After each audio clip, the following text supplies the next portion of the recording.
All right, everybody, welcome to another Meaning to Live short therapy Jet Set video where we make your life as easy as we can using the fewest amount of words as possible. My name is Jed Thorpe, licensed therapist. Today, we're going to do a video on probably one of your favorite topics of all time. It's real trendy right now, real pop psychology, kind of feel and vibe to it.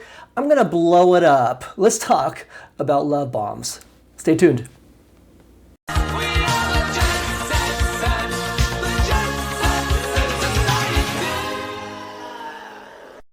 All right, everybody, welcome back. I'm glad you're here. Before we subscribe, be sure to push the like button, the subscribe button, follow, or the share button if you actually care about someone and you think that this information would be beneficial to them. So let's just get right into this whole this terminology of love bombing.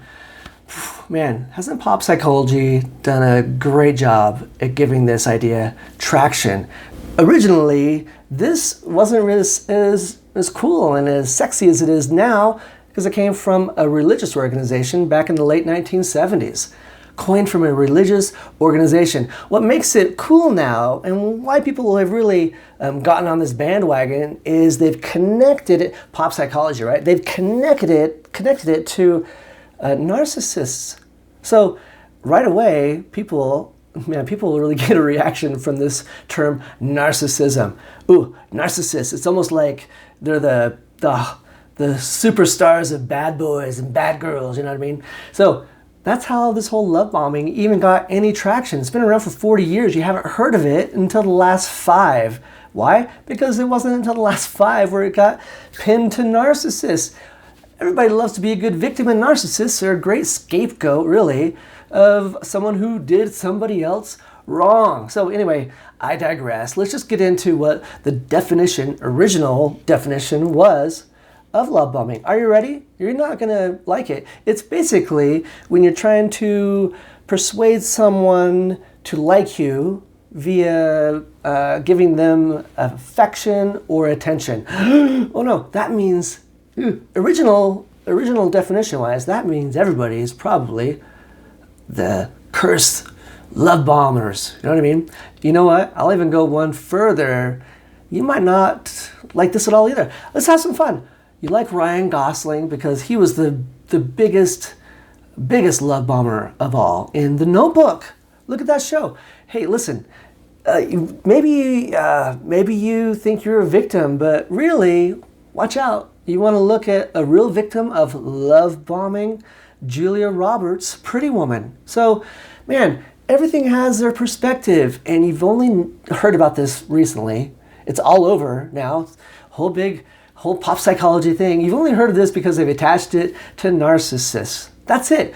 Really, man, I've got a narcissist video a ways back. Check it out. I think it'll be enlightening, and you'll have some more awareness around that because it's not always narcissists that are being love bombed. Really, what it sounds like, from my point of view, what I work with, I see it all the time, is some kind of attachment disorder. And if I really want to put a name on it, I would call it anxious attachment. The originator of this coined psychology phrase is a cat named John Bowlby back in the 1950s. So empirical data, check. Research, check. Actual psychology definition and hasn't been changed and pimped out to some fear-mongering narrative, check, we're good. So anxious attachment looks a lot like when someone's too connected, when they're smothering a relationship, when they're being overly complimentary, or when they're giving really big gifts, because really they're just afraid that the relationship's going to end. They're gonna, this is early programming, you know what I mean? They, on some level, are afraid of losing the relationship. So they'll be overly compensating to try to stay in the relationship. I bet if you watched The Notebook, and if we had some actual history on Ryan Gosling's character, I bet some parent wasn't there. He probably had an abusive father or something like that. So early childhood rejection, you're now experiencing it as an adult and getting in the relationships that you're in, voila, all of a sudden you're being overbearing and smothering and giving big compliments, and you're even trying to commit really soon because you're just afraid of losing it. Isn't that wild? People aren't as bad and as dangerous as you might think. And if anything, if you were to come in here and, hey, welcome to free therapy. If you were to come in here and talking about this, rather than saying, oh, you poor thing, you poor victim, you've got done wrong and everything else. Oh, what? This has happened a lot of times to you? Oh, I just can't, I'm so sorry. You know what I mean? I wouldn't do that at all. Rather, I would say, what is it about you that's attracting this relationship over and over and over again? What is the universe trying to teach you with these relationships? I would not at all put you in any kind of victim stance.